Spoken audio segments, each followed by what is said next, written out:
Hi there, welcome back to my channel. This is Shraddha. A few days back from today, I had the immense pleasure and honor to talk to the phenomenal author of Immense Darkness, E.M. Lacey. I had a wonderful time talking to her. We talked about shadow hunters, the mortal instruments, and well, I even told her a secret that nobody knew. It was this whole rune fiasco I did. If you want to find all that stuff, then continue watching this video up till the very end. Also, please humor me for a few more seconds. If you're new to my channel, hit the subscribe button, and if you like this video, give this video a huge thumbs up. Alright, with that all being said, please continue watching. Please welcome the phenomenal author and writer Evangeline M. Lacey. So she did me the honor to visit me, and today she's going to answer a few questions for us.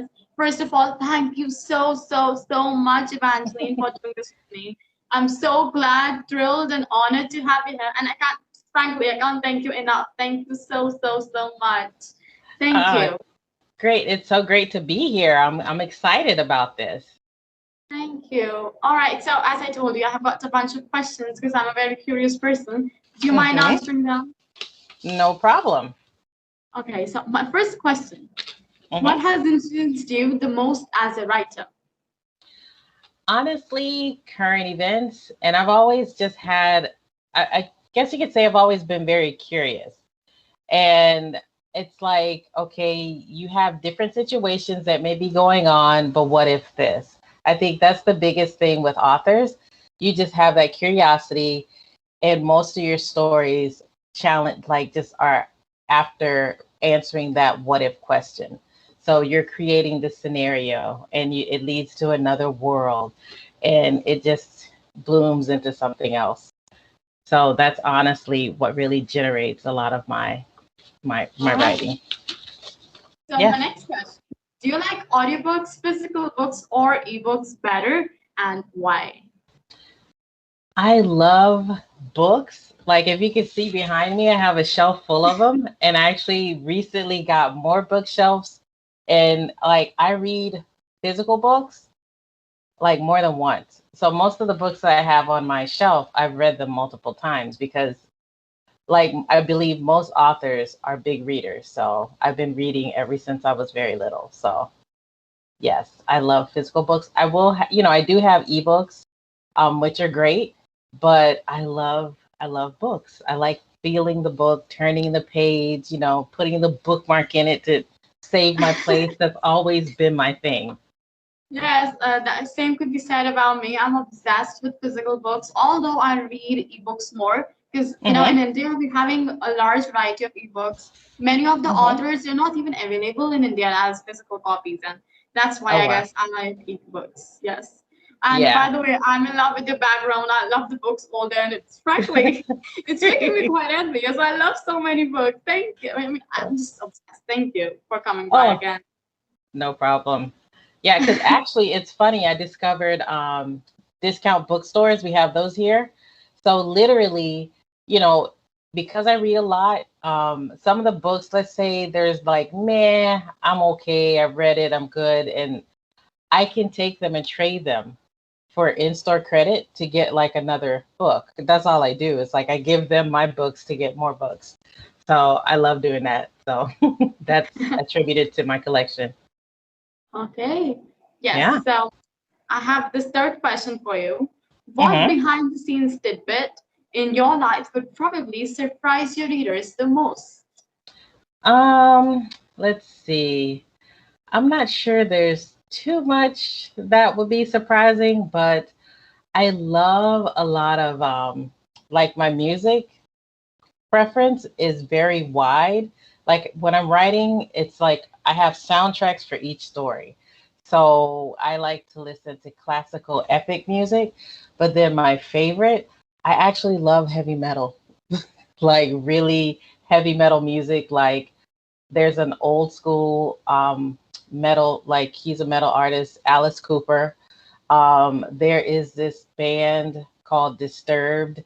I love them. I've seen them in concert. And then there's a German band called Rammstein, I believe. I love rock music. So my tastes are wide, but I really do like have a love for metal music. Do you like Taylor Swift? Taylor Swift is cool. I like her. I really do. I love her. She's amazing. All right. So, no, this is quite funny. What is the funniest typo you have ever written? Oh my gosh. The funniest typo. Um, I guess you could, well, it's not necessarily a typo, but in one of my books, I am a character. One of my characters has my name.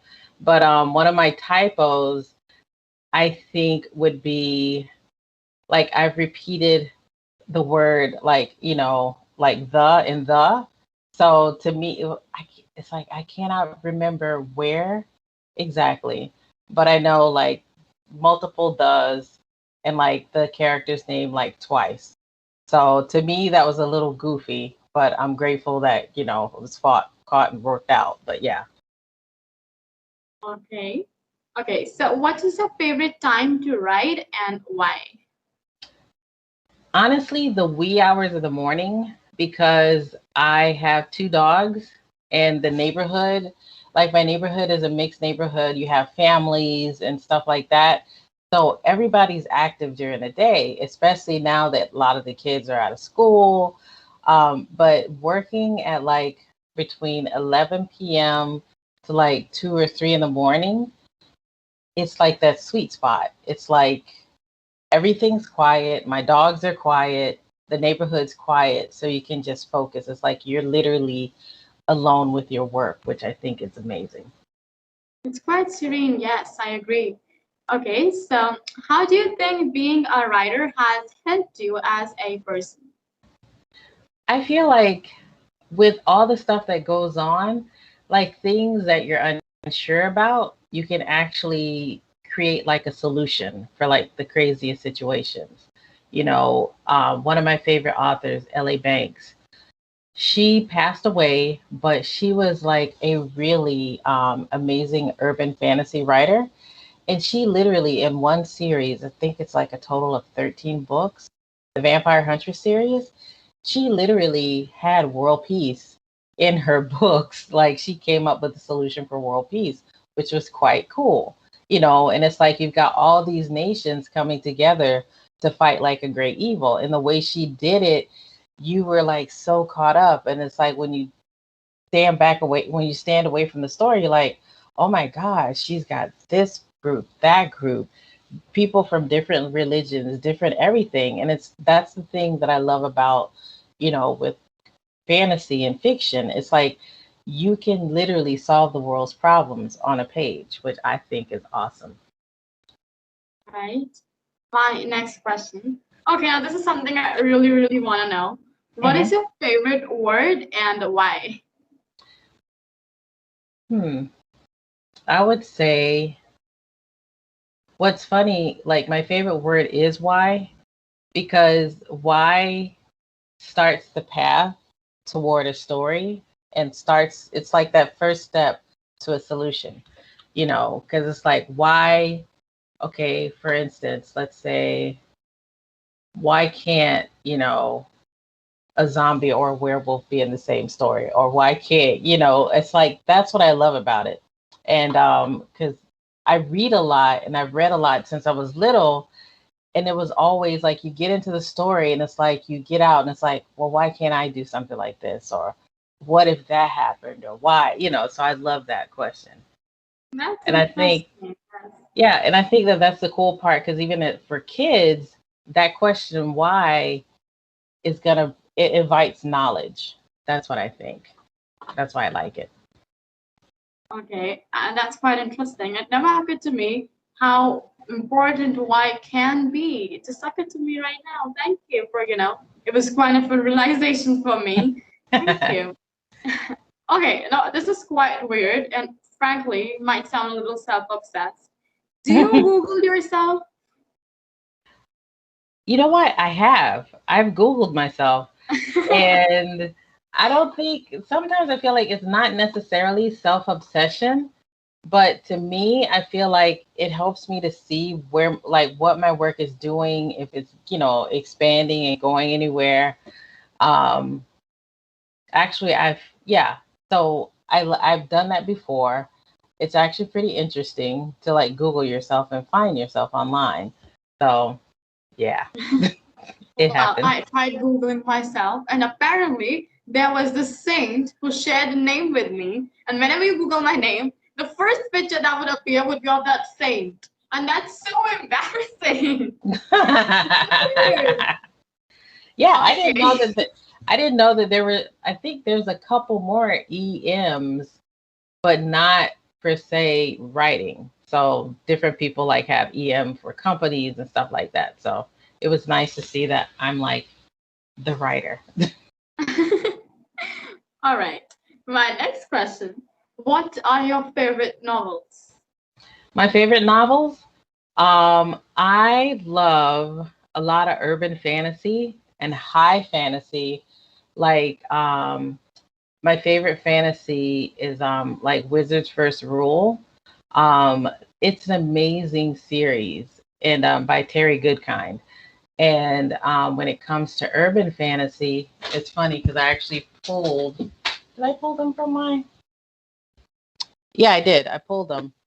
There's this author, her and her husband write, and they do a lot of dystopian. And this one book, Domino Falls, and I think it's Devil's Weight. I just think it's amazing when two authors can come together and write, and their world building, everything about it is so amazing. It's Tananarive Due and Stephen Barnes. So I love urban fantasy where you bring the magic of fantasy into the real world, which I adore that. Just how people have created so much stuff with pulling magic into reality. And I feel like nowadays life needs some magic. I love fantasy. Like frankly, 90% of the books I've read are fantasy, all fiction, and that too paranormal fantasy, urban fantasy, it's fantasy. All Oh right, now yeah, I had this question, like this is kind of different, but are you Team Edward or Team Jacob from Twilight? I am Team Edward. Oh, thank God I I love, yeah, I liked Edward. Jacob was okay, but Jacob was still Jacob. He was just such a kid. I don't know, just so immature to me. So I love Edward. I've And read he's Twilight. sweet. He's so, chivalrous and whole, although nice kind of old school kind of a person. I like Edward from the very beginning. I'd always been Team Edward, never Jacob. And some of my Uh-huh. friends were Team Jacob. They were like, "Have you lost it? You're so biased." They call me biased because I love Edward. And, I don't know why people think so, but they think so. Anyway, Oh, yeah. okay. What book are you currently reading? Okay, I am currently reading like multiple books, but I picked up this one, Song of Blood and Stone. And it's actually pretty amazing when it comes to the world building. I just got started, so I'm still discovering the actual story. So, the Earthsinger Chronicles, and it's of course fantasy, uh, and it's like I love it so far. It's been pretty great. And then I've been doing the story equation. That's more for craft. So it's like I've been reading a lot more books on craft just to really work on my skills. Like you can always, do better or, sharpen your craft. But as a treat, I'll read something fun. So I always do that, like work, I got to do what I got to do, but then the treat is in the fantasy. So yeah. Oh, yes. I actually need to read that book you just showed from the fantasy genre. I guess it sounds pretty cool to me. I'll read it out. By any chance, have you heard of the Mortal Instruments or any of the Shadowhunter novels? I've read them all except for Oh my god. the new set. Like what I've liked to do is I like to collect the entire set. Like if it's a trilogy or like 5 books or whatever, I'll get all 5. Then I'll read them because I think like I growing up I was a big fan of Dean Koontz, and I he got me with The Watchers. I love that book. That's like my all-time favorite. I had to buy another one because I read it so much that it broke. It was a paperback and it split in half. So I had to get another one. And he did an amazing job um, spinning the Frankenstein's monster tale, Mary Shelley's Frankenstein, he made it modern and he did a great job with it. And Yeah. he did two books and he co-authored it with another, like I think two different authors he co-authored with. And he just stopped like a couple years before the finale and he left the readers hanging like you've got an incoming hurricane, things are going on with the monsters, the prodigal son, like the biggest sin one of his monsters could have created, like this little monster is like at the door of Victor Frankenstein's house and his wife lets the monster in and you don't hear anything for years. So since he did that, I think he sort of gave me a little trauma. So I'm like, I can't do that. So I just buy them all, then I read them. But the Shadowhunter series was so great. I love them. Even the offshoots, like you had the what is it, A Clockwork Prince, like the offshoot series that happened before that. I've like read all that, so I love them. They were great. I know I did this really stupid thing. I was so obsessed with the TMI series that I actually decided that I wanted a rune of my own. I took out the permanent marker and I drew runes all over my arms, all over my back, all over my neck. And my God, the removing part was the worst. My skin was all raw and red and all patchy, and there was so many rashes. Ooh, don't ever. Oh my God, it was so bad. Oh, I don't want to remember that. Okay, so if you had to describe yourself in 3 words, what would they be? I would say curious. I am encouraging. I like to cheer people on. And curious, encouraging, and just fun. That's me. And I really agree with the encouragement part because, frankly, when you agreed to this interview, I was really encouraged and I felt so great. I don't know if you mean encouraging, you're encouraging for yourself, but as a fan, as a reader, I guess you're encouraging for people around you too. And frankly, I'm really grateful that I got the opportunity to read your books and, I just live in the world that you created.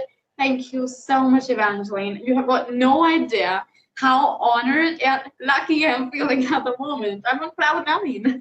And frankly, I don't even want to come down. Thank you. Thank you so much. All right, so lastly, as we approach the end towards the interview, my Okay. last question, any message you would like to give to your readers? I would say just read often. Find a quiet place to enjoy your book and just get lost in the fiction. Because honestly, I believe I'm a writer now because, as a kid, I got into trouble. So I always was sent to my room. And the thing is, to me, it wasn't punishment because I was alone with my books. And so I would just get lost in the worlds that I would read about. And there's nothing like it because it's like when you can't travel, you can pick up a book and go anywhere. You can pick up a book and be in any time. And it's just, I say enjoy it, enjoy the reading. And just even reach out to your favorite author, like shoot them an email or, just post on Facebook, hey, I enjoyed your book, and you'd be surprised. What I love about the writing community is most writers are just so cool and so approachable. We love to hear from our readers. We love to engage. So I'd say read on, enjoy, get lost in the fiction. Thank you. Thank you so much, Evangeline. I had a great time talking to you. And as I told you before, it was my honor. And I feel like the luckiest person on the earth that I got this opportunity. Thank you. Thank you so much. And thank you for your time too. In your busy schedule, you separated time for this. I'm so honored and grateful. Thank you so much. Thank you. Thank Thank you for having me. This was so much fun. Thank you.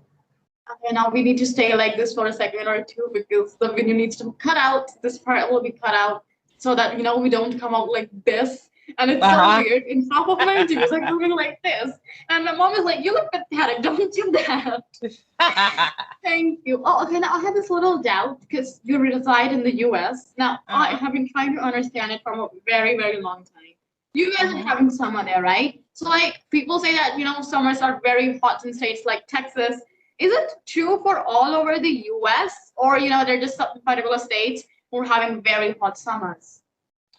It depends because I'm in Chicago and we've had already, it's only July and we've had really hot days. And for us, 90 degrees is super hot to me because our average is between 70 and 80 degrees, not really 90. And like it's been in the 90s. I'm from Miami, and Miami, Florida is super hot. Like it can be in the hundreds. It's crazy. So, yeah, it's summer everywhere this year, I think.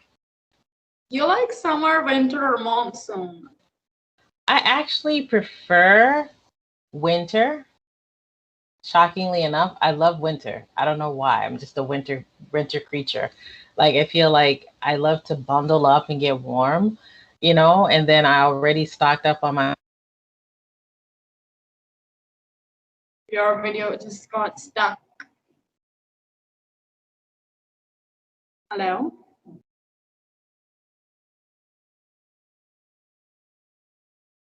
Oh my god, Evangeline, you are stuck. Can you hear me?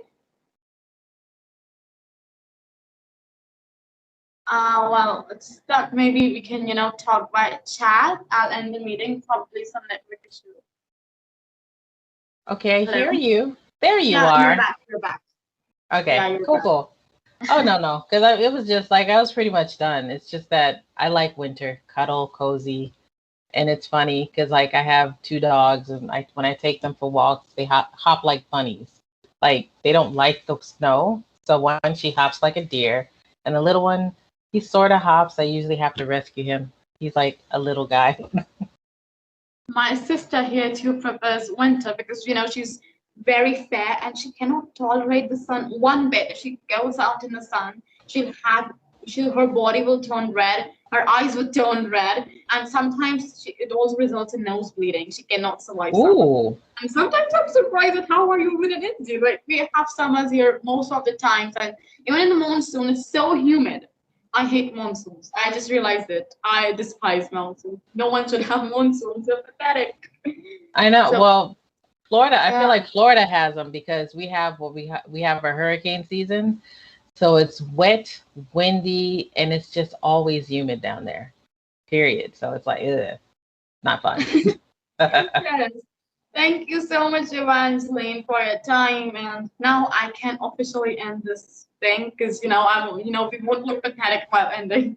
Okay. Frankly, it's a good thing that we can end it the proper way this time. It's always so boring. Thank you so much. I had a blast talking to you. Thank you. All Thank you right. so Same much. here. Thank you. Okay. Bye. Bye. Thank you very much for watching this video for up till the very end. I had a great time talking to Evangeline, as I mentioned before, and she made me comfortable enough. She's having those vibes around her that made me comfortable enough to confide in her, because as I told you before, the Rune fiasco, as I rightly named it afterwards, is something that none of the people around me knew about. Not my parents, not my sister, no one. It was something I guess I would have told someone who really understands, and she's so sweet. I guess there's something about her that attracts you, that makes you comfortable, and for that I'm really thankful to her, and I'm also thankful to all the lovely viewers who are watching this video.